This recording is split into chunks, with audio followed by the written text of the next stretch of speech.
We would like to acknowledge the traditional owners of the lands on which we record this podcast, the Gadigal people. This is their land, never ceded, always sacred, and pay respects to the elders past, present and emerging of this place.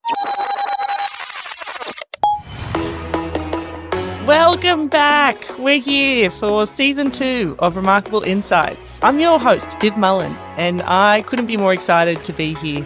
If this happens to be your first time entering the Remarkable Insights world, I reckon you should go back and check out Season 1. It was a brilliant lineup of guests, and this season we also have another incredible lineup, or remarkable lineup, you might say, of guests who are going to join me from around the world to talk about all things disability and how that drives innovation.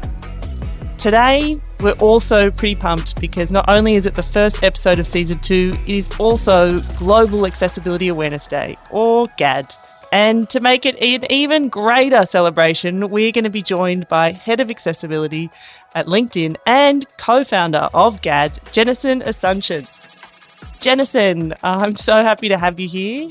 To start off, what I would love to know is we ask our guests to come on and share a visual description of their setting and themselves. And I would love to know if that's something that you would like to do, as well as if that kind of exercise is helpful for you.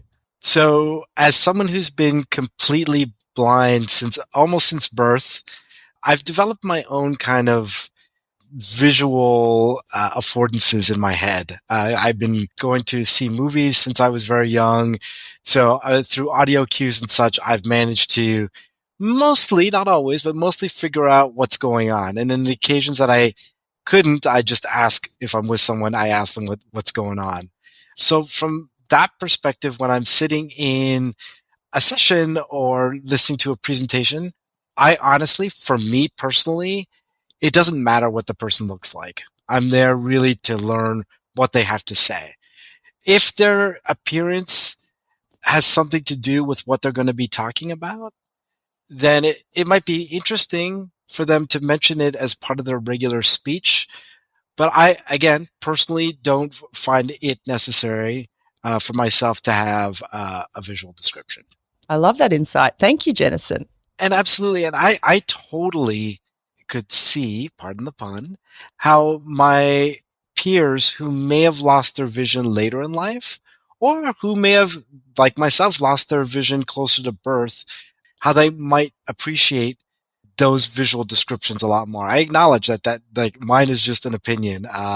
So I do want to go on record as saying totally get, because I know that this has been a topic, at least here in North America, on social media that I've certainly engaged in this whole visual descriptions. I think what's nice is, as you did it, Vivian, is you invited me to provide a visual description if I wished to, as opposed to mandating it for people to do it. Because some people might just be uncomfortable describing themselves, or they might not know how much or how little to describe.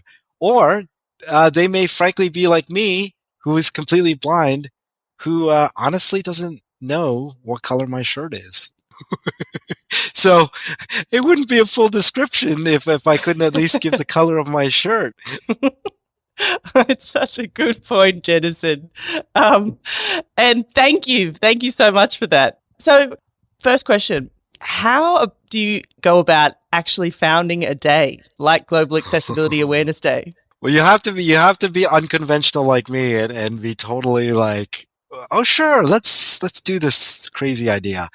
Back in 2011, it was a Saturday. I happened to be home, which was a little different from my usual, usually being out and about on a Saturday night.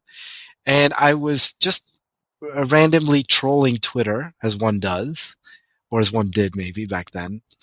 And I came upon a tweet that said something like, accessibility needs to go mainstream now. I was like, oh, that's interesting. So I activated the link, and it was a blog post by someone I didn't know at the time named Joe Devon, who was then a web developer in Los Angeles. So I was in Toronto at the time. And he basically wrote this blog, and it was essentially a rant, talking about how developers know nothing about accessibility. They don't even know that people who are blind use screen readers, and that there needs to be a day that developers spend learning about accessibility or something to that effect. And I was like, this is amazing. Like, this is exactly the kind of stuff that I've been interested in. So I just responded on the blog post. Again, I didn't know Joe at the time, but I just responded and essentially said, hey, if this is something you're really interested in doing, I've been doing this and that. Let's chat. And we finally figured out time to hop on the phone to talk. We are both overcommitted as it was then and as is now. Between his connections in the mainstream tech community and my growing connections within the accessibility community, we said, let's do it. We chose a random date. And then he and I went about just contacting our friends and contacts in the community. I contacted my friends in the accessibility community and just said, hey, we're planning to do this day, Global Accessibility Awareness Day. Would you be willing to just do something on May 9th, 2012? And so it was. That was the beginning. And here we are 12 years later. And we've now moved to the third Thursday of May. But that's how at least GAD came to be. And what is the exact mission of this day? And maybe what are some of the success stories that you've heard as a result of it? It's a day that we ask people to dedicate time to learn about, to experience, or to discuss some form of digital access and inclusion for people with different disabilities or impairments. So it's very broad. People always ask, like, what's your theme this year? We don't have a theme. We just have that idea of just spending that day thinking about, experiencing, doing something about digital access or inclusion. It could be running a campaign. It could be running a meetup. It could be grabbing a coffee or an adult beverage with a colleague of yours and just saying and just talking about, hey, what are you working on these days? And like, what are you doing to make that app accessible? Or what are you doing to make that website accessible, or anything to do with that? So it's very broad. It's very open. And we've seen people do all kinds of things with it. We've seen people use the day to launch a product, an accessibility product. Use the day to spend the entire day just educating their company on what they're doing around accessibility. Some have made the whole month Global Accessibility Awareness Month. Some people are doing a week. Some people, just for scheduling or other reasons, might move the day a little bit, maybe by a few days or a week or whatnot. But the idea is just to celebrate, to discuss digital access or inclusion, and to galvanize this around this concept of GAD. And if people want to learn more, you can go to accessibility.day and you can actually read the blog post that Joe wrote and that I responded to there. So much going on, Jennison. That has evolved into such a tremendous ongoing celebration outside of just one day. Who would have thought? Just one blog post. Absolutely. One blog post. And again, it was so coincidental that I saw that tweet when I did, because had I gone out that Saturday night, I might not have seen it right away or at all.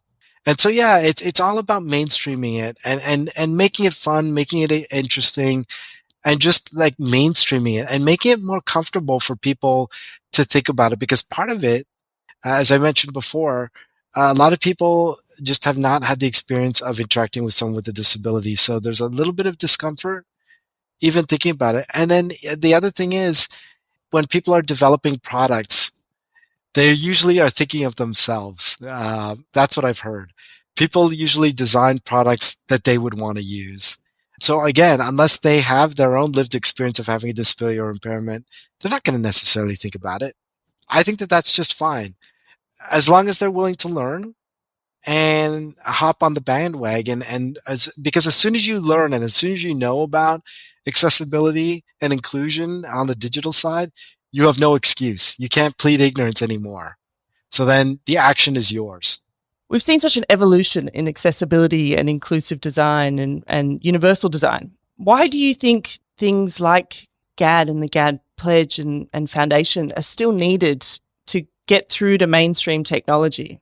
Right. Thanks for asking, because I hear this a lot, because I hear people who, some of my colleagues who work in accessibility, who get frustrated because they feel like they're explaining stuff that, they were explaining like 8 to 10 years ago, like putting an alternative text description in an image. The reality is, outside of our bubble, most people in the main have never interacted with someone with a disability or impairment. And I know that might be shocking to some people, particularly those of us who live and breathe this work, but that's the reality. We are not teaching accessibility for a large part in college, university, and high school. Although people with disabilities are still the largest minority in the world, most people in their day-to-day lives are not interacting with folks with disabilities or impairments. So as more and more people are learning about it, and as disability is becoming more mainstream, and I want to acknowledge that absolutely, we're seeing a lot more people with disabilities represented in the media. We have people like Richard Branson, who's come out publicly as saying he's someone who is dyslexic. Things are changing slowly, but the key word there is slowly. So I'd like to think that events like GAD, one day it might not be necessary, but unless or until disability and accessibility are part of the everyday conversation that people are having at their dinner table, we see more people with disabilities in the mainstream media, that we see more people with disabilities as leaders. Until we have all of that happening, there's going to still be a lot of work to do. Hey, it's Viv again. What an awesome way to start season 2, chatting all things Global Accessibility Awareness Day with one of the founders, Jennison. He's a pretty amazing guy, and there's so much more to the work he's done outside of GAD, especially including he's heading accessibility at LinkedIn, which is what we're going to dive into in the next episode, which I reckon you should all tune into. So if you would have told the holder of a bachelor's in political science that I would one day end up in Silicon Valley as head of accessibility engineering evangelism at LinkedIn, I would have said, what are you drinking? Because I want a glass of it. Make sure you subscribe, follow us on Instagram, and we'll see you on the next ep.